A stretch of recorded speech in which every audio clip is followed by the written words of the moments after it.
सच मानिए मेरे पास 25,000 बच्चे हैं जिनकी मैं छोटी माँ हूँ। छोटी माँ होते होते मैं काफी बड़ी हो गई हूँ।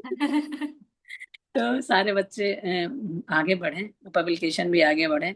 और मैं सोचती हूँ कि सभी लिखें जिनकी।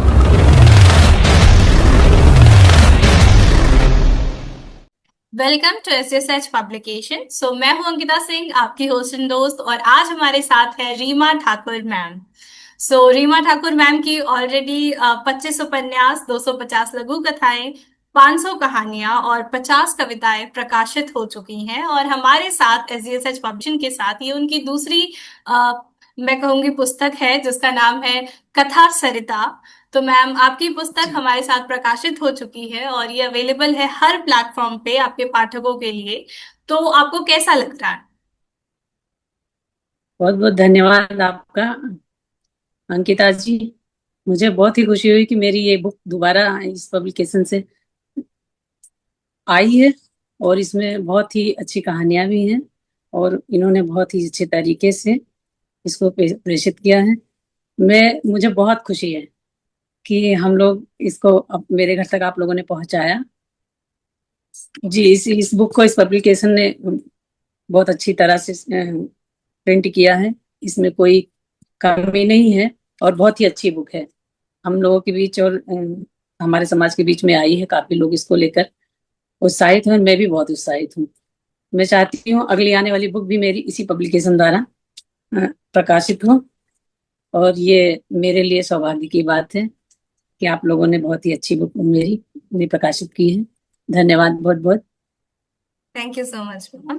सो हर किताब के नाम के पीछे एक अनकही कहानी होती है, जो उसके लेखक को ही पता होती है। तो मैं आपसे जानना चाहूंगी कि आपकी इस किताब के नाम के पीछे क्या कहानी है, कैसे ये नाम आपके दिमाग में आया? जी, दरअसल हमारे अकादमी के हैं डायरेक्टर साहब, उन्होंने ही मुझे ये नाम दिया है कि आप इस नाम से इस बुक का प्रमोशन करो। और इसमें जो 32 कहानियां हैं, वो कहानियां दर्शकों के लिए, पाठकों के लिए एक प्रेरणादायक हैं और बहुत उत्कृष्ट कहानियां हैं। यदि आप पढ़ेंगे तो आपको पता चलेगा समाज में आजकल क्या हो रहा है और पहले भी क्या होता था। ये वैसे भी मेरी बुक छायावाद से प्रेरित है। तो मैं चाहूंगी ये घर घर पहुंचे और लोग उससे कुछ प्रेरणा लें। ये दो अर्थी जीवन के ऊपर प्रकाशित है। इसकी रचनाएं, सारी कहानियां एक अनूठी परंपरा के अनुसार है।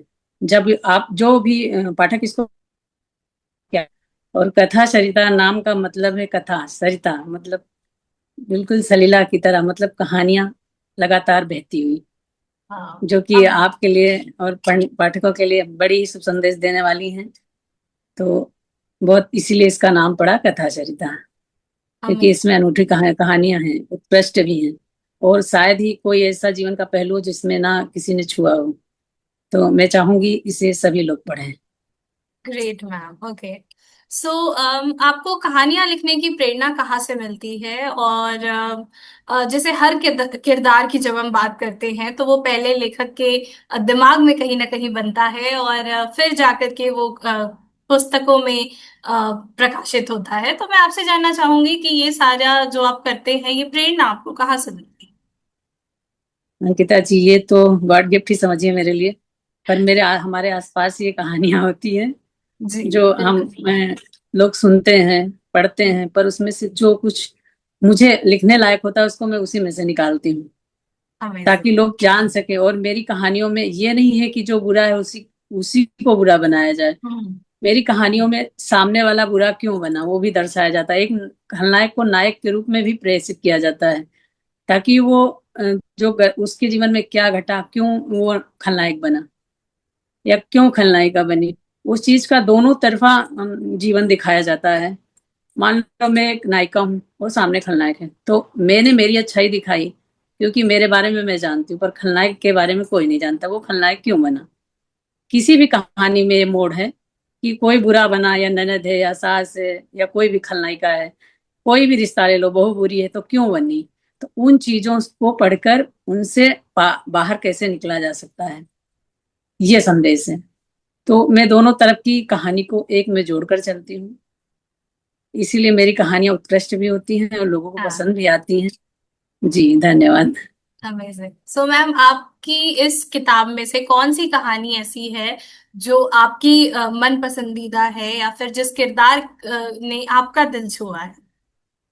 जी, मेरे इसमें तो मुझे लगभग एक कहानियां नहीं, कई कहानियां पसंद है, क्योंकि एक लेखक जब लिखता है तो उसके बच्चे जैसी कहानियां होती हैं बिल्कुल। और उसे सभी कहानियां पसंद होती। लेकिन अगर बोला जाए तो शायद मेरा मायका दूर है, मायका दूर है, तो वही कहानी अच्छी है। और अभी मैंने बहुत जल्दी में ही लिखा था एक कहानी, मुझे जीना है, मतलब उसको 5-6 महीने हो गए होंगे और ज्यादा होंगे।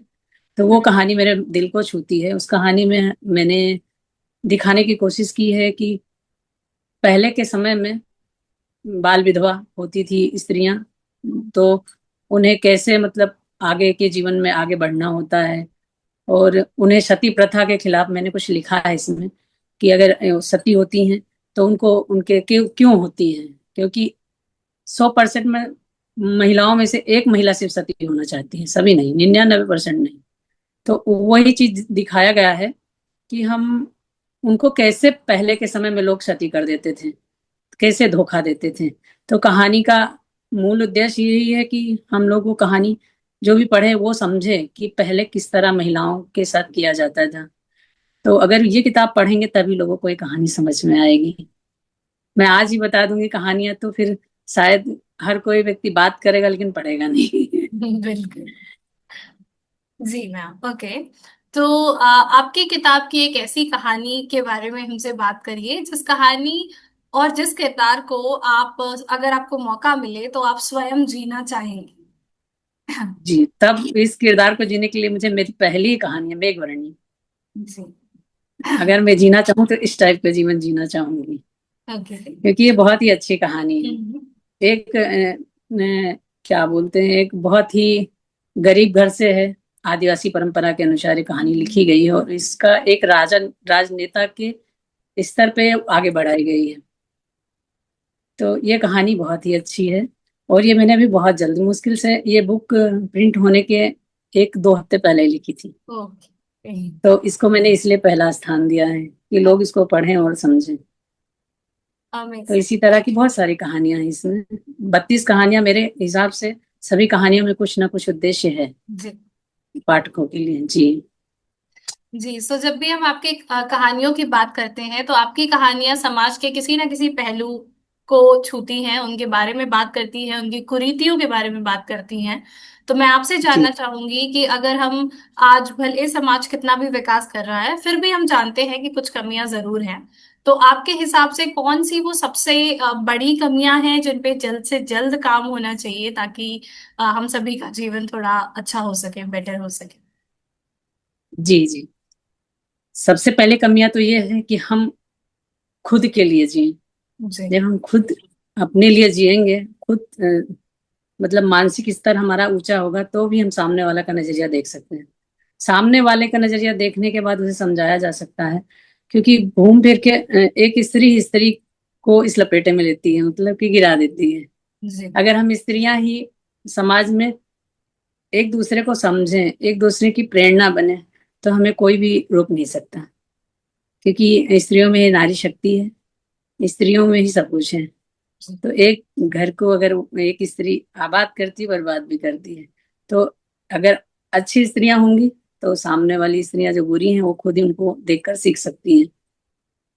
अब इसके आगे और भी, यही सबसे बड़ी कमियां मुझे आज तक नजर जी। आई हैं, क्योंकि छोटी मोटी कमियां तो जीवन है, चलता ही रहता है। उस हिसाब से मुझे लगता है कि हाँ। स्त्रियों को समझना चाहिए, क्योंकि उनकी वो परंपरा निभाती हैं, वही अपने बच्चों का पालन पोषण करती हैं, उनमें सारे गुण होते हैं। यहाँ तक कि वो पति को भी अपने हिसाब से ढाल सकती हैं। आज उन अगर पति कुछ गलत भी कर रहे हैं तो सबसे पहले उनके नजरिए को बदलो, उन्हें मत बदलो, या तो फिर खुद बदल जाओ। मेरा ऐसा विचार, मेरा स्वयं का ऐसा ही विचार है। मैं अधिकतर दूसरे के विचार पे नहीं चलती हूँ, क्योंकि जी। मेरा विचार मेरे लिए ज्यादा महत्वपूर्ण होता है। और मैं समझ सकती हूँ कि क्या गलत है क्या सही है। तो जहां मैं गलत हूँ वहां मुझे गलत लगता है कि मैं गलत हूँ, जहाँ सही हूँ वहां सही हूँ। तो अमेजिंग। इसी पर विचार करना चाहिए मेरे हिसाब से, और इसी की कमियां दूर करना चाहिए। ग्रेट। Okay ma'am. सो जैसे हम बात कर रहे हैं अभी स्त्रियों के बारे में, तो स्त्रियों की स्थिति हम बिल्कुल देख रहे हैं कि अब समाज में काफी विकास हो रहा है और हम सभी आगे बढ़ रहे हैं, सभी सब तरह के कामों को कर रहे हैं। लेकिन फिर भी एक उम्मीद होती है स्त्रियों से कि वो भले बाहर का काम करे, वो घर का भी काम करे, वो सारी चीजों को संभाले, अपने परिवार को भी संभाले। और हम जैसे संस्कारों की बात करते हैं, हर चीज की बात करते हैं, वो सारा एक तरीके से जो दायित्व है वो स्त्री को दे दिया गया है।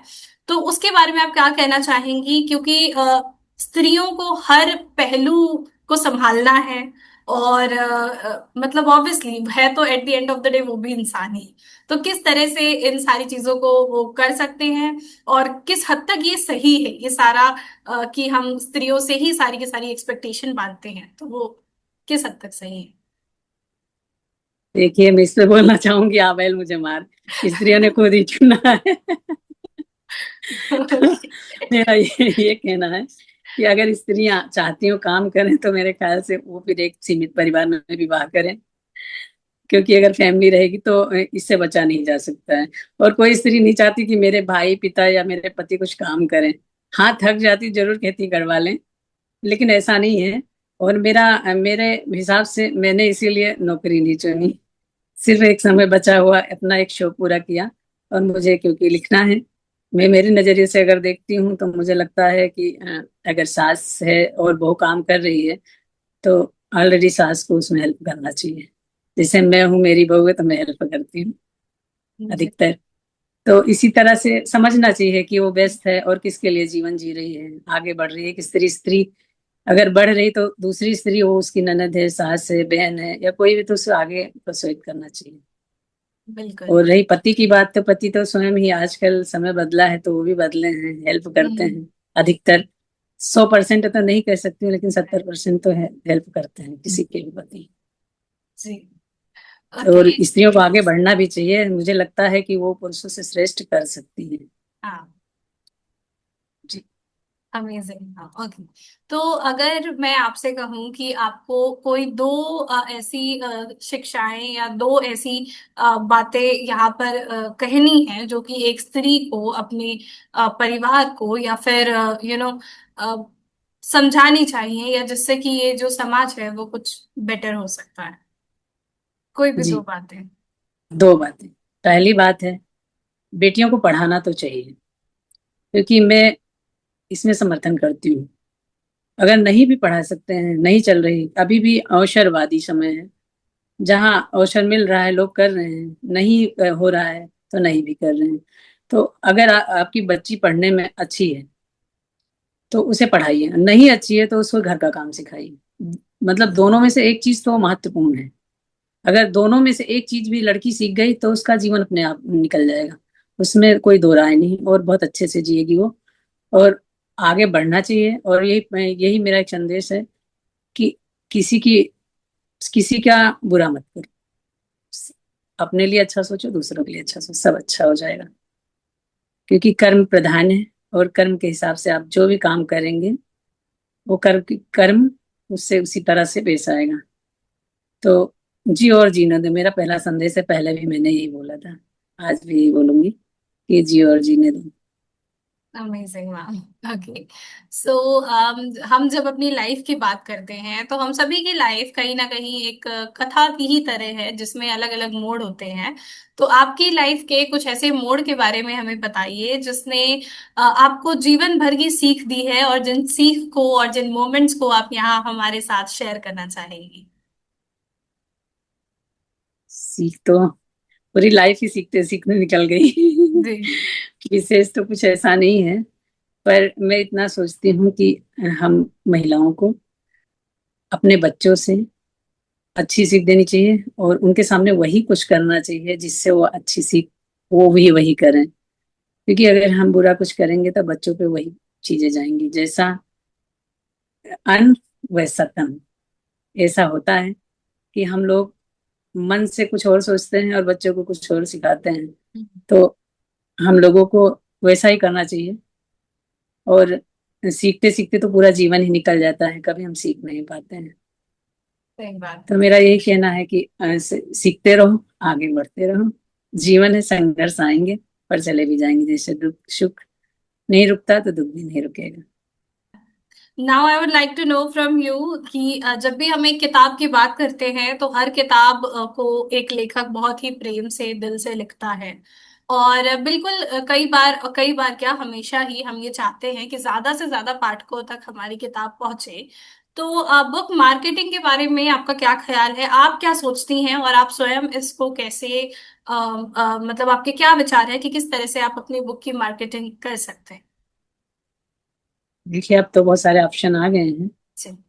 और अब हम लोग, जैसे मेरी बुक है, तो हम्म। इसे मैं अपने पाठकों तक पहुंचाने की पूरी कोशिश करूंगी, करती भी हूँ, ताकि वो इसे खरीद सकें और पब्लिकेशन का भी कुछ फायदा हो सके। क्योंकि ये पब्लिकेशन ऐसा है, यहाँ मूल्य दर कम है हर पब्लिकेशन से। जी। तो मेरी यही सोच रहती है कि अगर मुझे ना मिले, क्योंकि मेरी बुक तो है, मेरा तो प्रमोशन हो ही रहा है ना, हम्म। तो इतनी लोग बुक खरीदे मेरी, ताकि जिन्होंने इसमें मेहनत की है उनको भी कुछ फायदा हो। और इसीलिए मैं ज्यादा, क्योंकि इस पब्लिकेशन में सारे युवा हैं, बच्चे हैं, और रोजगार इसी से उनका चलता है। तो मेरा एक संदेश है कि जितने भी लोग हैं, पाठक हैं या दर्शक हैं, श्रोता हैं, जो भी हैं, जरूर एक बार बुक खरीदें। क्योंकि जीवन को चलाने के लिए कोई ना कोई रास्ता तो निकलता ही है। तो उसी तरह से सभी बच्चे बहुत कोशिश कर रहे हैं, सभी पब्लिकेशन में, कहीं साहित्य में। तो जो देखिए हम लोग तो, चलिए हमारे पास तो जीवन यापन के लिए काफी कुछ है, लेकिन जो बच्चे अब प्रेरणा दे रहे हैं, साहित्य को आगे बढ़ा रहे हैं किसी न किसी नजरिए, कोई पब्लिकेशन से हेल्प कर रहा है, तो कोई किसी चीज से कर रहा है, तो कोई लिख रहा है, तो कोई गुरु बन के शिक्षा दे रहा है, बता रहा है नई नई चीजें क्या करना है। तो मेरा ऐसा कहना है कि उन्हें भी सपोर्ट करना चाहिए। वो एक लेखक के जरिए भी करें और खुद भी करें। क्योंकि मुझे बहुत अच्छा लगता है जब नए बच्चे साहित्य को आगे बढ़ाने की कोशिश करते हैं। सच मानिए मेरे पास 25,000 बच्चे हैं जिनकी मैं छोटी माँ हूँ। छोटी माँ होते होते मैं काफी बड़ी हो गई हूँ। तो सारे बच्चे आगे बढ़े, पब्लिकेशन भी आगे बढ़े। और ये आज नहीं तो कल, अगर हम अच्छा लिख रहे हैं तो हम कहीं ना कहीं जिंदा हो जाएंगे। बिल्कुल। तो इसके लिए मुझे कभी टेंशन नहीं है। और मैं सोचती हूँ कि सभी लिखें जिनके अंदर ये हम्म। माँ बीड़ा पाड़ी का आशीर्वाद है। वो कोशिश करें। अगर एक ही जगह कोशिश करेंगे तो निश्चित आगे निकलेंगे ही। ये मैं बात बोलना चाहती थी। और श्रोता जिस दिन सुनेंगे वो भी समझेंगे कि हाँ, मेरा कहने का आशय क्या है। अमेजिंग। ओके। सो हमारी ऑडियंस के लिए अगर आपके पास कुछ मैसेज है जो भी आप उनसे कहना चाहेंगी, so please do tell us. हाँ, मैं अपने श्रोताओं और पाठकों को ये कहना चाहूंगी कि मेरी बुक, ये कथा चरिता, जी। मेरे पास आ गई है। वो बहुत अच्छी पृष्ठ है, और इसका पृष्ठ अच्छा है, इसका लेखन अच्छा है, कोई कमी नहीं है। और कुल मिला के एक परफेक्ट चीज है जो इसमें दी गई है। और कहानियां तो मेरी हैं, मगर चित्र भी मेरा है। लेकिन जो इसको परिवर्तन किया गया है, जो एक अच्छे रूप में इसको प्रेषित किया गया है, वो पब्लिकेशन का काम है। तो इसलिए मैं पब्लिकेशन को धन्यवाद भी करती हूँ। और वहां पे जितनी भी टीम है उन सबका भी धन्यवाद करती हूँ। और श्रोताओं से बोलती हूँ कि ये बुक आप जरूर खरीदें और पढ़ें और समझें और बताएं ये कैसी है। अगर वो मुझे प्रोत्साहित करेंगे लिखने के लिए, तो शायद मैं इससे और बेस्ट कहानियां दे सकूंगी। तो आज नहीं, आज जैसे मेरी एक निजी कोशिश है कि मैं ये नहीं कह रही हूँ कि मैं महादेवी वर्मा या सुभद्रा जी बन जाऊं, पर मैं इतना जरूर जानती हूँ कि मतलब उनका एक छोटा सा तो अक्ष बनूं। बिल्कुल। यही मेरी कोशिश है जी। और अगर आज ये कहानियां, क्योंकि आज कंपटीशन बहुत है, लेखक बहुत हैं, पहले कम थे, सुविधाएं कम थी, अब बहुत हैं, तो उनके बीच में निकल पाना संभवतः मुश्किल है। बहुत ज्यादा खूबियां होंगी तब आप आगे निकल सकते हो। और शायद मैं इतनी खूबी वाली नहीं हूँ, पर हाँ, कोशिश है कि कुछ ऐसा करके जाऊं कि इतिहास में थोड़ा सा नाम तो दर्ज हो जाए मेरा। जैसे कहावत है, जिसकी लाठी उसकी भैंस। तो जब आगे बढ़ूंगी तो कुछ ना कुछ तो बिल्कुल। अच्छा होगा ही, ये उम्मीद है मुझे। क्योंकि मेरी कहानियां आपने भी शायद अंकिता जी जी। पढ़ी होगी, जी। कि कुछ तो ऐसी है कहानियों में बात होगी जो लोग पसंद कर रहे हैं। बिल्कुल। और मैं कोशिश मेरी यही है कि मैं इसको आगे और भी कहानियां लिखूं। और मेरी अभी एक मैं प्रतिदिन एक एपिसोड लिख रही हूँ, एफएम पे एक नॉवेल मेरी चल रही है ओके। जिसका नाम है श्रापित मृत्युंजय। उसको मैंने बाहुबली स्टेप में लिखा है, मतलब नकल कोई की किसी की नहीं है, किसी हाँ। कहानी की नहीं, पर एक अलग हटके है। मतलब लिखने में भी मजा आ रहा है, हर एपिसोड में एक नया हो, हर प्लॉट ऐसा बढ़ रहा है कि मैं ये नहीं सोचती हूँ कि मैं कल क्या लिखूंगी, और जब मैं लिखने बैठती तो अचानक वो चीजें मेरे सामने अ, अ, एक छाया चित्र की तरह बन जाती है, और मैं फिर जब लिखना चालू करती हूँ तो लास्ट ऐसे पे रुकता है कि मैं खुद सोचती हूँ कल मैं जो लिखूंगी वो मैं फिर पढ़ूंगी। इस तरह से मेरा माइंड चलता है, क्योंकि मुझे नहीं पता मैं कल क्या लिखूंगी आगे की हाँ। कहानी में। तो इसी तरह ये भी कहानी मेरी है। अगर मैंने एक पॉइंट सोच लिया, तो जैसे एक कहानी लिखी मैंने, फिर अगले दिन पता चला कि ये कहानी थोड़ी सी और हटके होती तो शायद ज्यादा मजा आता। फिर अगले दिन एक नया आविष्कार होता है। ऐसे ऐसे करके कहानियां एकत्रित होती जाती, और फिर मैं ये नहीं है कि मैं एक लेखिका हूँ, कथाकार हूँ, तो मैं सारा काम छोड़ के ही इसमें लग गई हूँ, नहीं ऐसा कुछ नहीं है। मैं अपना बचा हुआ समय इसमें देती हूँ। जी। तो मैं ये नहीं कहती अगर कोई लिख रहा है तो वो सोचे कि नहीं मैं बहुत बड़ी कथाकार हूँ। नहीं, आप जब थोड़ा सा नीचे लेवल पे चलेंगे और लिखेंगे अच्छा उत्कृष्ट, तो आपका लेवल खुद ही ऊपर हो जाएगा, आपको बताने की जरूरत नहीं पड़ेगी। जी। नहीं, बिल्कुल। इवन आपकी जो कथाएं हैं जो मैंने इस किताब में देखी, आई वाइस मतलब मुझे खुद को ऐसे लगा कि हाँ, इतनी मतलब इतने अच्छे तरीके से कि लाइक एकदम रीडर्स को बिल्कुल अपने साथ में जोड़ लेना। वो जो एक तरीका है आपका अपनी कहानियों को कहने का, और सारी चीजें इतनी सरलता से कि आपको जेन्युइनली फील हो कि हाँ आप वहां पर हैं, आप फील कर पा रहे हैं कि किस तरह से वो पूरा सीन आपके सामने घटित हो रहा हो जैसे। तो जी बिल्कुल जी आई वुड बिल्कुल। से कि आपका जो लिखने का तरीका है, जिस तरह से आप और जिस तरह की कहानियों को आप चुनते हैं, क्रिएट करते हैं, I think it's amazing, it's really amazing. और हमारी पूरी ऑडियंस और सभी रीडर्स इसको बहुत ज्यादा एंजॉय करने वाले हैं। मुझे तो जी पर्सनली बहुत अच्छा लगा, बिकॉज जी इस जी, बहुत तरीके से धन्यवाद। एक कहानी के फॉर्म में समाज को आईना दिखाना, आई थिंक ये एक बहुत यूनिक थिंग है और बहुत अच्छी चीज भी है, क्योंकि समथिंग वेरी अमेजिंग रियली। जी जी, थैंक यू। और अंकिता जी, आप जब ये बोल रही है ना, तो मुझे अंदर से एक अलग सी ऐसा रोमांच हो रहा है कि हाँ कुछ अच्छा ऐसे से शायद उसमें। नहीं, आई वुड से सच में बहुत अमेजिंग है, and I would also call our readers कि वो भी पढ़ें इस बुक को और देखें। आपको काफी कुछ सीखने को भी मिलेगा, एंड मोर देन दैट आपको दिखेगा कि समाज के कितने पहलू हैं। मतलब हम शायद सिर्फ एक ही चीज को देख पाते हैं जो हमारी लाइफ में चल रहा है, पर ये समाज में क्या क्या चीजें चलती हैं, किस तरह से है और कैसे लोग हैं, मतलब I think amazing, really amazing. you're gonna learn a जी जी। lot and आपको मजा भी आएगा। It's not just about learning, it's more about आपको एंटरटेनिंग भी लगेगा। तो दैट इज ऑल्सो। हम्म, धन्यवाद धन्यवाद। और मेरे इस बुक में अगर वो लोग पढ़ना चाहेंगे तो अंदर एक कहानी बहुत ही प्यारी है, खंडहर करके है। जी। उसमें जो वेश्यावृत्ति के ऊपर मैं लिखने में कुछ परहेज नहीं करती हूँ, पर मेरे शब्द बड़े नपे तुले होते हैं, कुछ हम्म। गंदगी जैसे नहीं होते हैं, एक समझ जैसे मैं लिखती हूँ, ताकि उसका कुप्रभाव ना पड़े, लोग वेदना समझ सकें नायिका की, कि उनके साथ क्या घटित हो रहा, उससे घृणा ना करें।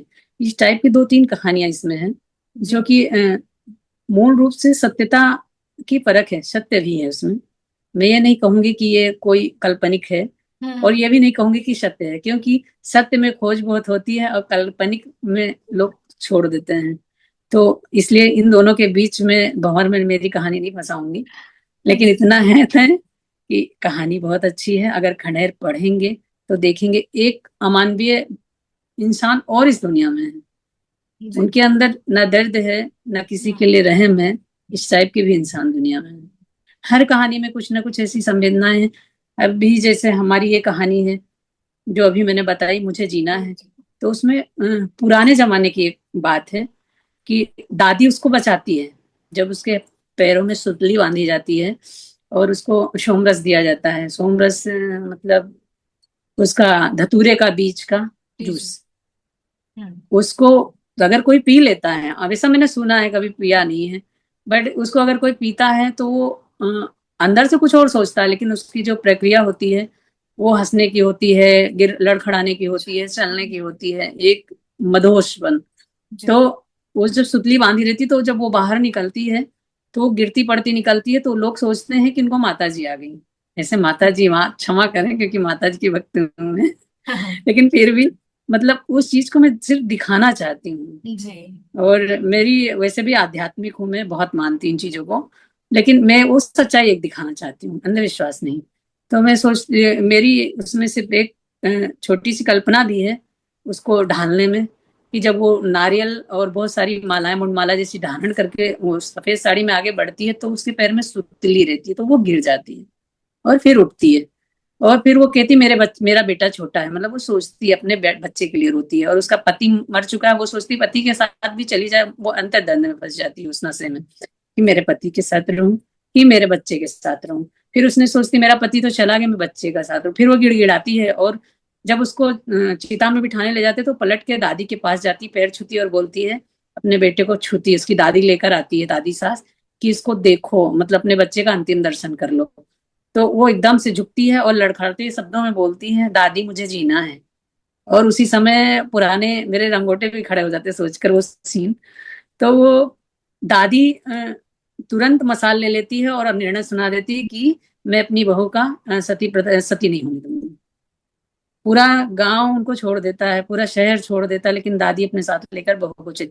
फिर वो अंधविश्वास प्रकाष्ठा उसके नायिका के दिमाग में ऐसा रहता है कि वो अपने बेटे की शादी में कोई भी चीज में अशुभ ना हो जाए यूं करके नहीं जाती। और फिर लास्ट में वो बताती है अपनी भाभी को कि मैंने, मेरी दादी ने तो मुझे बचा लिया, पर मैंने कितनी बड़ी गलती कर दी, मैंने खुद अपने बेटे की शादी एंजॉय नहीं की। तो इस धारणा को मैंने रखा है इसमें कि ऐसा कुछ नहीं होता है, जाने वाला चला जाता है, उसके पीछे पुरानी कुर्तियां ना चलाएं। बस ये संदेश, ऐसी ही संदेश सभी कहानियों में छोटे छोटे से हैं। Amazing ma'am. Thank you so much for this wonderful interview and really जी जी, got to धन्यवाद। learn a lot from you. काफी इंटरेस्टिंग ये इंटरव्यू था, बहुत सारी चीजें आपके बारे में जानने को मिली और आपकी जी किताब के बारे में भी। So thank you so much for this amazing interview. जी, धन्यवाद धन्यवाद। Thank you.